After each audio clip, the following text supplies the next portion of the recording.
One of the worst cars ever made, the PT Cruiser. Now PT stands for personal transport. It turns out that Chrysler was trying to pull a fast one and call it a truck to try to raise the average cafe gas mileage in the United States, but it didn't work out that way, so it's still classified as a car, as an SUV, not as a truck. Now these PT Cruisers were produced from 2001 to 2009. This particular one is a 2003. And right from the gate, big mistake, every single one of those was produced in Mexico. Now here's why you should listen to Scotty and not to these nuts in magazines and award winners. It was acclaimed that one of the best 10 cars of the year when it first came out, and they called it the North American Car of the Year. Now come on now, you come out with a new model, it's made in Mexico. How can you call it the Car of the Year? One of the top 10 cars. Come on. Now, yes, we do have the advantage of hindsight. It's now 2019. Well, at least it was when I made this video. In the future, it'll be later, but at least you'll understand. Back when they were making these things, they had no idea how they were going to last. How can you call it Car of the Year, top 10 car? They just started making them. You got no idea what kind of quality's in them. Now, not being a Chrysler fan, even back in 2001, I didn't expect much from these things, but I really didn't expect them to be as bad as they came out. Let's start under the hood. Look at all the plastic crap. Yes? Plastic everywhere. It cracks. It breaks. Look at the cheap faded bumper. It's supposed to be black. Now it's white. Now it's more than just superficial stuff with these. These engines are notorious for blowing head gaskets all the time. They overheat. I'd say at least 8 out of 10 ones that come here with overheating problems. First thing I do is use my block leak test. Find out, yep, the head gasket's blowing. I say, just get rid of the car. Don't go any further. Yeah, they look cute. That's how they sold 1.3 million of these clunkers. But man, looks can be deceiving in this case. Aside from the engines blowing head gaskets, the automatic transmissions were basically garbage. One, they could barely get out of their own way. Even though they kept trying to make the engines a little bit bigger and a little bit bigger, they never were all that fast. But Americans mainly drive automatic transmission. And this car, man, it had one clunker transmission. This particular one, the 2003 PT Cruiser, has a measly little 4-speed automatic. It's 3 speeds with an overdrive on it. Even though they don't have much acceleration, they don't get very good gas mileage for a car this size either. This particular one gets in the teens in stop and go traffic. Gets about 18 miles a gallon. Now Chrysler's quality control, especially the ones made in Mexico, hey, it's notorious for being horrible. Those Dodge Neons were made in them. They were horrid. This is no exception. And if you ever made the mistake of buying the faster one, the one that's turbocharged, whew, that just turbocharges the head gasket blowing faster. That head gasket will blow so fast with the turbocharger on them, I've seen them go as little as 40,000 miles, and there goes the engine. Basically, it comes back to pretty much a Chrysler paradigm. They often make good-looking cars that just fall apart. You want a lawn ornament? Hey, park it on your front lawn. It looks cool, you know. But driving it every day for hundreds of thousands of miles, you can forget that, unless you got deep pockets to keep fixing it. Heck, even the heaters on these things break down. They use the cheaper heater core, and the stupid things either clog up or leak, and you gotta tear the whole dash apart to replace them. And here's the part I really don't understand. When this thing was brand new, a base model was $3,000 more than a 4-door Toyota Corolla. Yeah, back then the Corolla didn't have the cool gangster styling of this PT Cruiser, but it would run circles around one of these things. There you go, 400,000 miles or more, and this thing, sure, you're lucky if you get 80 or 90 before the engine blows. If you ever owned a Chrysler Neon, you were probably smart enough to realize, I'm not going to buy its replacement because the original one was bad enough. They were handy. Seats go down in the back. You got all kinds of space to throw crap in, like my customer has all their junk in there. It makes a big locker, good storage area, but has a vehicle for dependable transportation. This is one of the last things you'd ever want to buy. Now, this one's got 118,000 miles, and believe me, it's on its last legs. We'll start it up. You can hear squeaking there, and in the back, you can hear the muffler vibrating. They just had poor, cheap build quality. Anybody in their right mind would say, this is North American Car of the Year, one of the top 10 vehicles Well, that year, they got rocks in their head. At least if they were honest. No, I mean, if they're on the old payola, well, what the heck. A lot of people do that these days. Old Scotty knows. They'll tell you the truth about these things. I have no ulterior motives other than showing people what's out there, what's good, what's bad. Over the years, I've had a lot of women buy these because they thought they looked cute, just like the minis. They buy them because they think they look cute, only to find out that cuteness is hiding an endless money pit under the hood. 6 months ago, I had a customer buy a used one, and it was a convertible. They actually turned some of these into convertibles. He had just bought the vehicle for like $900. Brought it to me a couple months after he bought it, said, what's wrong? And there it was, a typical PT Cruiser. The head gasket was blowing, the engine was overheating. He put some of the sealer in it. He bought an AutoZone. Worked pretty good, the bar sealer for head gasket leaks, and just got rid of the thing. He said, sure, I'm not going any further on that. And you can even see, look in here, it's a small engine, but there isn't much working room. And these plastic intake manifolds, they crack and warp all the time. Sides from the engine head gaskets blowing. And their air conditioning compressors, they're notorious clunkers that break down after a short period of time. And these things were made in Mexico. You think at least they'd have good air conditioners. It gets hot down there, you know? It's like ages ago. The Germans, their cars had horrible air conditioning systems. A hot day in Dusseldorf is probably like 75 degrees. Now the Germans make better air conditioning systems, no arguing that. But this, hey, supposedly an American car. You'd think they could have put good AC in it, but no, it was just the usual Chrysler crap that would blow up. And the compressors would blow up long before their time. The condensers they used on them were a little bit too small, so they didn't cool it down right, so the compressors would always run hotter than other cars and then go out. I've seen that so many times, not just in the PT Cruiser, but in many Chrysler products. They try to make them too cheap to save money, then they don't hold up over time. In this case, it's a truism. Marketing trumped engineering and manufacturing in these PT Cruisers. So don't be suckered by, oh look, it's a cute little car. Maybe I'll get one for my kid to go to high school in. Don't. The engine problems, the transmission problems, the air conditioning problems, the heating problems, the electrical problems that these things had. It's truly amazing that Chrysler suckered 1.3 million people to buy these things. Now, eventually, they stopped making them in 2009. People wised up. And I guess Chrysler figured, hey, the jig's up. We can't fool people anymore. They have such a bad reputation. Nobody's going to be buying these things anymore. These SUV-type vehicles, crossovers, they're so popular these days. To fail at selling a model, that tells you there were problems and problems on top of problems with these PT Cruisers. The Ram Promaster. It does say Ram, but actually it should say La Speronata, because it's a rebadged Fiat, and that's how they say Ram in Italian. It is not a Dodge Ram. It is a rebadged Fiat. Now you can see for work, it's a handy vehicle. This particular one is a leased vehicle for a business.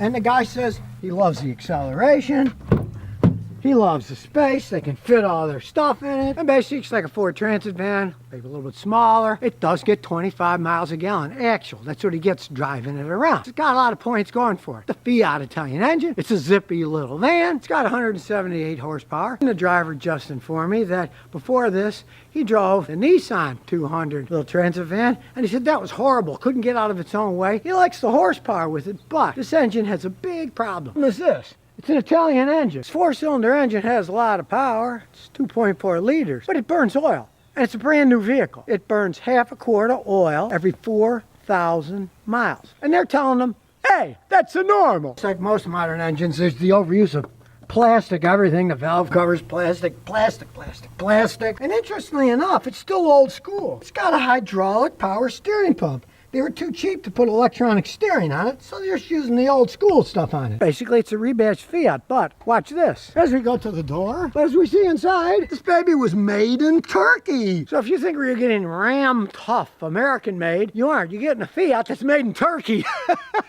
You couldn't get further away from the United States if you tried. Now, this particular one is a leased vehicle. The company that he works for made a smart move. They didn't buy them, they're leasing them. Half a quart of oil an hour every 4,000 miles. Imagine when it gets older what it's going to do. This is a brand new engine, right? It's just that the quality isn't there. They're so into this anti-pollution crap that they use piston rings that are so low tension. They used to be high tension and they sealed well, but now they're low tension. And they are so low tension, they don't keep the oil from mixing with the gasoline and then burning off as it ignites. So it does burn oil. I mean, the driver, he's like me. I expect some decent stuff when I'm buying something that's this expensive. Now, this company just leased it, so yeah, it's not like they own the thing. But still, a philosophical point that you buy a brand new vehicle, you don't expect the thing to be burning oil already with that small amount of miles on it. This 2.4 liter engine, there is a technical service bulletin that you can take these things to the dealer. They change the oil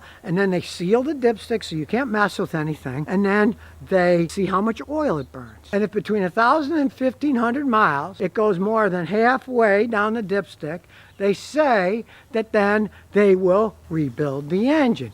But, interestingly enough, in this one, even though it's the same exact engine that's in the TSB, guess what? The dealer refused to even test this because it's not included in the TSB yet. They play by the letter of the law. It's the same engine, you know, and obviously the guy's not lying to me. It burns a quart of oil every 8,000 miles. If you change it every 4, it burns half a quart of oil. And a brand new engine. It shouldn't do it, but, you know, they just say, oh, these engines, they do that. Yeah, because they're not built correctly. At a little over $25,000, you can add a whole bunch of stuff to them. And I always get a kick because I Googled and said, how long are these going to last? And they'll say, well, they should last over 250,000 miles. I don't know what fantasy man is writing these. You're going to go 250,000 miles to this little bitty Fiat engine, but I mean, it's already burning oil. If it ever made it 250,000 miles, you'd probably be pouring oil in it every time you filled the car up, or even worse, probably 2 or 3 quarts every time you filled it up. From my experience with Fiats, it has a lot of space. He even had a friend who lived in one, turned it into a camper and lived in the thing. But listen to this.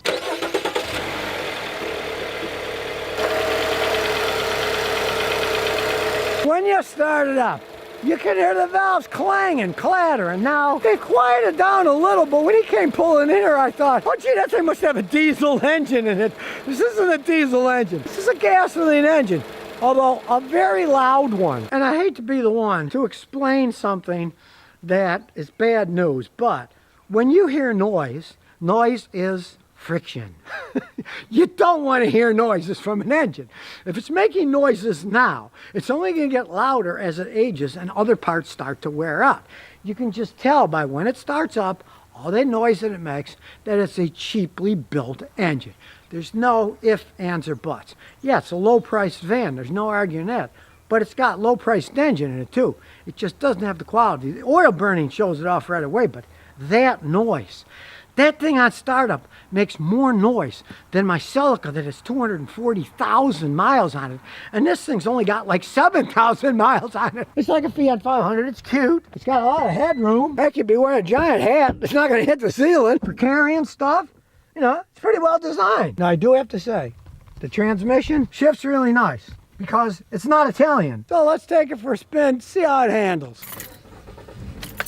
You can really hear that rattling, but I do have to say the transmission is good because it has nothing to do with Fiat in Italy. It is a ZF transmission, the German-Austrian, the ZF 9-speed. They are good transmissions. They're not made by the Italians, they're made by the Germans, and they made them specially for these engines and for this van. It's a very good transmission, which is a great thing, because Italian transmissions are garbage, especially their automatics. And thank goodness, even though it's small, it does have a backup camera. You really need it on one of these vans, man. Now, as I said, this transmission, it's an excellent transmission, and allows this van that can carry a lot to get 25 miles a gallon fully loaded. And the ride really isn't that bad. These are horrible bouncy roads here, but the ride is not that bad. It's pretty comfortable, especially considering that you're in a transit van. Being a transit van, you fill them up with crap, so it's always going to be rattling and things. That's just part of having a transit van. And you can see right now it's average 27 miles a gallon. So let's see how it takes off. Not bad for a transit van. It's got some decent pickup to it. You can hear the engine straining, but he is right. It does have a reasonable amount of pickup, and the transmission does shift quite well. And it handles decent for a van, but the fact that it's only got 7,000 miles on it, it's already burning oil, that tells me quality, not number one on the engine list in this baby. But really, the company leased it. They didn't buy it. Smart move. You're not going to one of these things when they're old, when it falls apart, it costs you a fortune. It's under warranty. You just have to remember, you gotta add oil as the oil burns. It's not like a Toyota that you get and drive at 200,000 or 300,000 miles. You're not worried about much of anything. You gotta check the oil and replace it as it burns, because they're low quality built engines. They got plenty of zip, but you heard that noise when it started. They're loud already. Imagine when it gets old, it's going to get even louder. And it certainly is going to burn more oil as it ages too. If it's already burning oil when it's only got 7,000 miles on it. It's called a Chrysler Crossfire, but in reality, it's pretty much a Mercedes SLK. It was assembled by the Harman company in Germany, basically putting together SLKs, calling them Chrysler Crossfires. Mercedes-Benz owned Chryslers. It was Daimler Chrysler. They were thinking they were going to push their cars at the Chrysler dealers. Now, in hindsight, we can see that whole idea was a dismal failure, but this car actually isn't a dismal failure. He paid 10 grand for it when it was 10 years old. You know what he's done to it? Not much at all. Under the hood, it's got a Mercedes V6 engine. He drove it here from Virginia and he got 30 miles a gallon on the highway. For a zippy little car like this, it's pretty good gas mileage. Now, it still has the original transmission. That shifts good. It's a classic two-seater sports car. It's got an engine in the front, transmission in the middle, and rear-wheel drive. Sure, 20-year-old seat. Yeah, this is coming apart. He needs to get seat covers for it. It's not leather, it's fabric, and it's just walking in and out. And, of course, there is no back seat. It's a two-seater. Now, as I said, these were put together by the Harman company in Germany, and you probably heard of the Harman Ghia, the old Volkswagen, right? It was the same company. They assembled those. They assembled these, and when they stopped making these, soon after, the company didn't exist anymore. It went bankrupt. Now, these are actually not bad cars. The precursor for this in Chrysler, as you can see up there, is the dreaded Chrysler TC by Maserati. I voted it as the worst car in the world ever made. They were rolling piles of junk. This car is probably 500 times better than those piles of junk. These are real cars.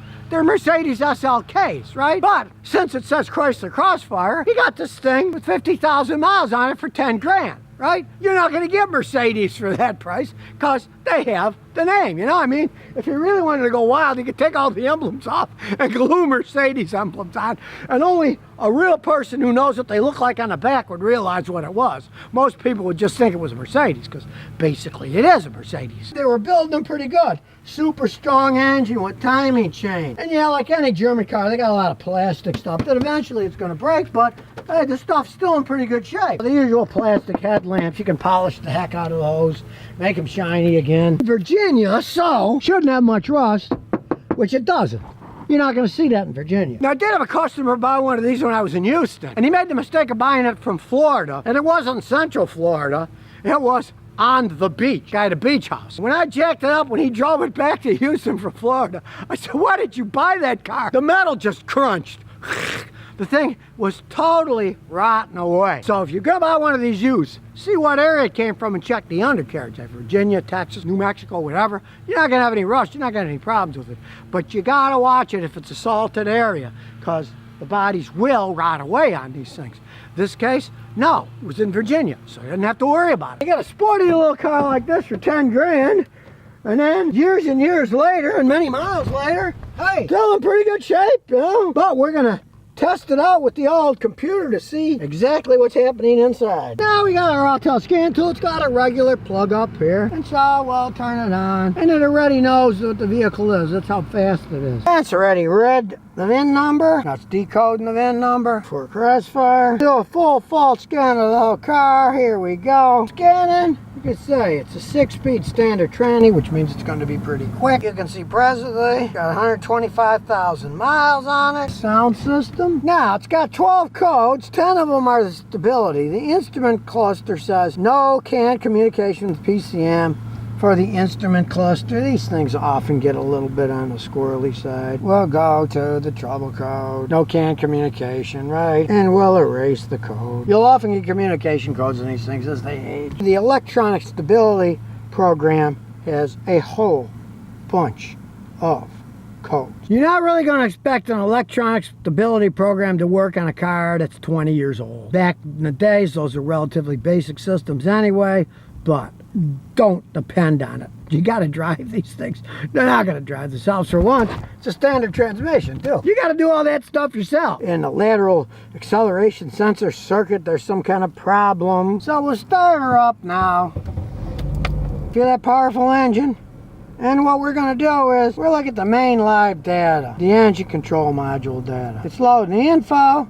We'll look at live data. I mean, there's going to be a lot of data on this thing. MAF sensor's good. Battery voltage is good with it running. Oil temperature. Even the PCV duty cycle. Gives you the knock sensor data. Even a knocking angle of all 6 cylinders. Cylinders have no fault counts. Lost gas temperature. It's all normal on a catalytic converter. This thing is still running like a clock. The engine doesn't burn oil. It's a manual transmission, so you have to deal with all that complex automatic transmission stuff. Seems like it's going to be a fun car to drive, so let's take it for a spin. Now, it's very smooth even though it's 20 years old, but it's a relatively low car, so we're going to creep over the giant bump here. We don't want to grab anything. There, okay, here we go. Real smooth shift. Now, it is a relatively short wheelbase. It's a 2-seat roadster, so I don't expect miracles on the ride, and I can feel the bumps. Some of it, of course, it's a 20-year-old car. It's still got the original struts on it. Yeah, if you wanted to drive it seriously, you'd have to replace it.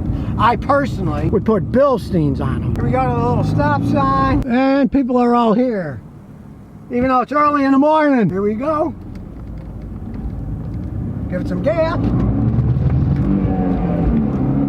Thing's got power, there's no arguing it.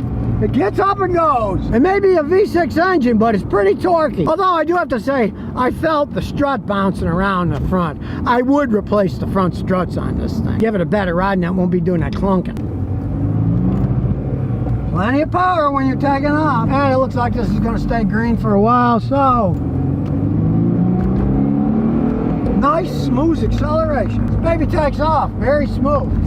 And when you consider if you don't drive like this, hey, you got 30 miles a gallon driving it on the highway. Kind of like a wolf in sheep's clothing, right? It really is a Mercedes SLK for all intents and purposes. And other than it needs front struts, it still runs like a dream, doesn't burn any oil, and you don't have to worry about parts. It's not really a Chrysler, it's a Mercedes. They always make parts for these things. So if you never want to miss another one of my new car repair videos, remember to ring that bell.